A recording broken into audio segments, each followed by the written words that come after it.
After e4, e5, f4, d5, pawn takes in e5 and pawn takes in f4, let's keep going through the main line, which starts with knight f3.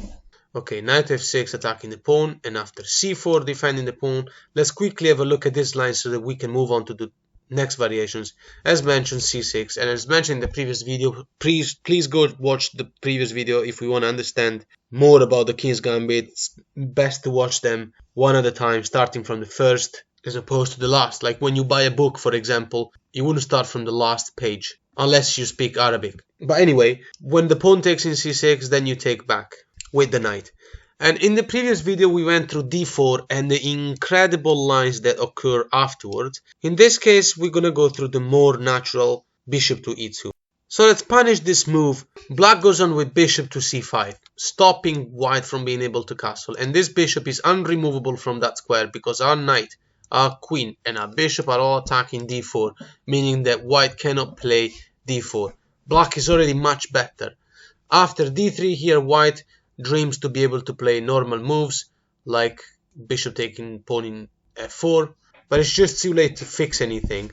Black plays knight to g4, the idea of playing knight f2, winning already, and after rook to f1, blocking that castle. Simple as that. And now it's just too late for white to try and pick up this pawn in f4, because if that happens, then rook to e8, position already evaluated -4 more or less. And the idea here is to simply go on with development, bishop f5, and take the pawn in d3. This is a very weak pawn, and it will be weak for the whole game. Remember, ideas like a3 to play b4 are useless, because after a3 you can play a5. b4 is simply never gonna happen. d3 is a weakness, and you're gonna target it with bishop f5. The bishop in e2 is pinned. The knight cannot be kicked out. If white plays h3, then we can't play bishop f5 now because our knight is under attack, but black simply plays knight e3, forking these two, meaning that obviously white will be forced to give up the bishop pair for our incredible knight in e3. But this doesn't change the fact that after taking back, we're completely winning. We got the bishop pair, we got this weakness we are gonna hit on. That pawn can never push. After, let's say, knight c3 with the idea of playing knight d5, challenge this incredible bishop. Whatever, let's just go on a few moves to see how to capitalize. I mean, the game is already over. Queen to d6, and then after knight to d5, idea of playing maybe bishop b4, or simply rook to c1. Try to hope for something. Well, were you paying attention? Because there's mate in 2. Queen g3, mate next move. You certainly weren't paying attention. So after queen d6, what should the white player do? Okay, knight e4 looks like a very natural move. Protects the square g3, attacks the queen, gets the knight into a very good square. Well, no, you are just not paying attention. Rook can take the knight for free, because we have a threat of queen g3, so that's a free knight. But look, in this case there's just nothing. White's best move is queen to b3, according to the engine, but the game goes queen g3 check, only move king to d1, now queen to g2, with the threat of taking the pawn in h3 with our bishop, and then play bishop to g4. Position has been evaluated -5, -6, something like that for a while now. King has lost the right to castle, you're going to be applying pressure on this knight and then potentially winning the rook. If white will find a way to swap everything, then you are going to win, because your development is just as smooth as it gets, and the king is going to be checkmated soon. So let's go from the start at this point in order to conclude that line. Pawn takes, and then pawn takes in f4, knight f3, okay, knight f6, c4 to defend the pawn, now c6. Only way not to lose the pawn will be to take, knight takes, and now bishop to e2. Previous video went to d4, which does make things better. Now bishop to c5 is the key move, and after d3, trying to develop, we mentioned knight to g4, excellent move. So after rook to f1, kind of a forced move, castle. We mentioned why bishop f4 is not good. What happens if the knight gets kicked out immediately? Okay, knight to e3, it's already a super strong move. The bishop has to take, but now we take back with the bishop, and we have a similar situation to before. Let's look at some other ideas that we haven't seen before. Knight to a3. The idea is to play knight c2, from where the knight will be targeting this incredible bishop. I'll potentially go to b5. Okay, too late though. You're gonna already create chaos. Queen a5 check. And the king can't move anywhere. The queen can't block because the bishop will take, so white has to block with the knight. Knight d2. And now queen to g5, targeting g2. Also g3, obviously. After the best move by white, which is rook to f3, to stop queen g3 checkmate from coming. And then queen takes the pawn in g2. You're also attacking the pawn in h3 with your bishop and completing development. You're also threatening queen to g1. We'll see how the game goes. White playing the absolute best moves in the position still loses, of course. I mean, there's no way that in a situation like this you can lose this game unless you're completely drunk or completely stupid. So after now, queen to g5, supporting this diagonal more, because after knight takes and pawn takes, the queen will be protecting this very strong and important pawn. Knight takes, pawn takes. Now the rook can't take it, but after knight to e4, it looks like maybe the white player can hope to play a normal game, but it's been compromised for a while. Nothing to do here. Queen to h4 check, literally forcing the white player to dance around with the king. King to f1, and now bishop to h3 comes with a check. And obviously white will have to sacrifice the rook and give us so much material and a very comfortable, easy winning endgame. If that doesn't happen and the white player tries to actually continue this game, king to g1, then knight to d4 comes now, winning the exchange. This time we're forcingly winning the exchange unless the white player really doesn't want and play rook to e3.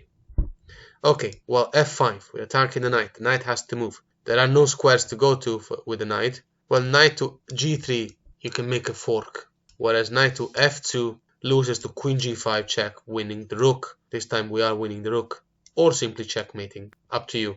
What do you prefer? Checkmating your opponent or winning a rook? Or proving to your opponent that you know how to do en passant. In my case, it's the latter. So from the start, let's look at this other type of idea. d5, okay, pawn takes, we take in f4. And after knight to f3, knight to f6, attacking the pawn. So what happens when white gives a check immediately? Okay, c6 comes now. And after pawn takes and knight takes, there's no reason for white to give us the bishop pair since he's the one that chose to open this game completely. So after d4, black goes on with development, bishop to d6, to also defend the pawn in f4 which was being attacked. Now, just so you know, d5 doesn't win the knight, if that's what you were thinking. I mean, you could also just play a6 either way, but no, you can just take it for free. And then the queen cannot really take the knight. You know why? Come on, you know why. Bishop b4, as you know, that's check, and this queen is a loose piece. You're going to take it for free. So in this position, after bishop d6 and castle, looks like a completely normal game. Let's go on a few moves to see how the setup looks like. After c4, the white player has a majority here against our two pawns, and it's supposed to win. We also have a majority against these two, but don't get too scared. Black goes on with g4 and exploit the fact that this d4 pawn will be taken eventually, and there's a pin here. This knight is pinned, and the black pawn controls the square g3, meaning that a move like h3 and the plan like g4 is never going to happen because you can just take en passant. So this is basically what I like to call a forever pin. It's not by definition a forever pin because there's not the king behind it, but it's shut up. So in this position, what happens now is two options we're going to explore. One of them is the attack on the bishop immediately. Remember all that thing I told you about, like going to h5 and white not having the possibility to g4? Yeah, I've changed my mind. Just take the knight immediately. And after the queen takes back, knight to d4 just wins the game.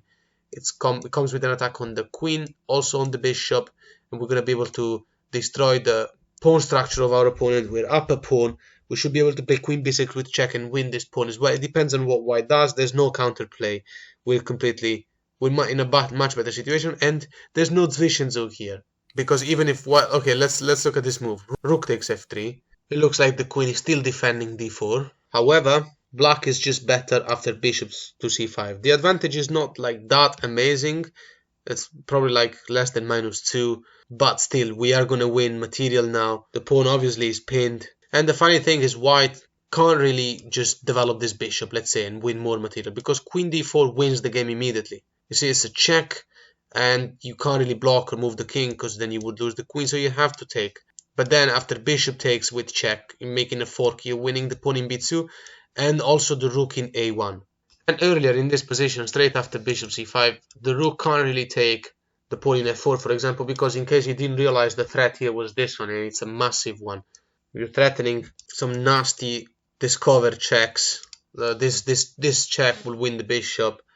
This check will win the exchange. So it's up to you. And let's say if the king moves away from any trouble, then you will just take the bishop. and now taking back is not possible because you'd win the queen. So after the queen takes back, you might think of a Zwischenzug, but it's just too late now because the development of black is too amazing. Rook f takes d8, pawn recaptures the piece, but then rook check, we are winning material. It's a fork. Back in this position after bishop to g4, we mentioned what happens after h3. Let's look at the other move that you might think white will want to play to avoid all the problems. Bishop takes c6, simple as that. Breaking up our pawn structure. Now we have two isolated pawns. Also, the knight is no longer attacking d4 because it's a bit of a loose pawn. It's a weak pawn because this knight is the only weak defender of the pawn. There is no other defender. The e3, c3 pawns don't exist in this situation. So the pawn is weak and it's kind of like, you know, the usual target. So it looks like the white player can breathe better now. So now, after h3, does it make sense to take the knight? Well, no, because we're just helping develop to our opponent, and so we play bishop h5 that I mentioned before, because g4 can happen now, since you will be able to take en passant. And you do also have the support of this bishop. So after queen to d3, I'm pinning the knight. Black plays rook to e8. The knight is no longer pinned, but black is just so much better. I've got the bishop pair, and these two pawns are scaring anyone. I mean, they're scaring me, but I'm just going to pretend they're not scaring me because I want to make the impression that I'm a very strong player. So after knight to c3 developing, black plays rook to b8. Development is complete for black. So after b3, recommended move, bishop to c7. And by the way, I forgot to mention before, I don't know why I didn't, bishop takes a4 is just not possible, also because of our bishop. Bishop c7 is also kind of a preemptive move. They also play in the Caro-Kann when there's this structure, if you play the two knights against the Caro-Kann. c5 wouldn't have done anything because you can just move the bishop back. So after bishop to b2 developing, let's close this line, which was the most serious, the most solid one, by showing how to transition to a winning endgame. We have been winning this endgame for a while. Position is evaluated much better for black. But let's see how to take it from here. Rook e3 is the move to go. You see how we've been able to manage the defense of the pawn f4 forever. This pawn, we've kept this pawn alive. So let's look at two moves now. Queen going to d2, for instance, saving herself from the rook, who is met by bishop to a5, putting more and more pressure on this knight. The knight is pinned. It's a terrible situation. Rook a to e1, challenging this incredible rook, is game over after bishop takes knight in f3. Rook takes back, and now knight to e4, attacking the queen, finalizing the attack over the c3 square, so we are going to win material. Even after the best moves, there is nothing else to do now. There's nowhere to go with the queen. Queen moves, but then you can just take the rook. And in this position, if the queen had gone to d1 instead, avoiding the whole pinning thing, queen to e7, and after rook to e1, is this now going to be a normal endgame? Well, no, remember we have the bishop pair. But yeah, let's get rid of it. Bishop takes f3, and now queen takes f3 with the idea of being taken back by the rook so that the rook can come to the 7th rank and attack on the bishop. Looks fantastic for white, but if that really happens, just take the rook here with check. It's a completely free rook. So after pawn takes bishop in f3, now rook to e8, finalizing the attack over the rook, and we should be able to win that rook for free, unless white plays rook to f1, refusing all of that. But now black plays knight to h5 with the idea of going to h3. Position is completely winning, and this would have happened even if white had played king to f2 to protect this rook a little bit further. Knight to h5, just too strong. The idea also, obviously, here will be queen to h4 and a checkmate in 6 moves at the very latest.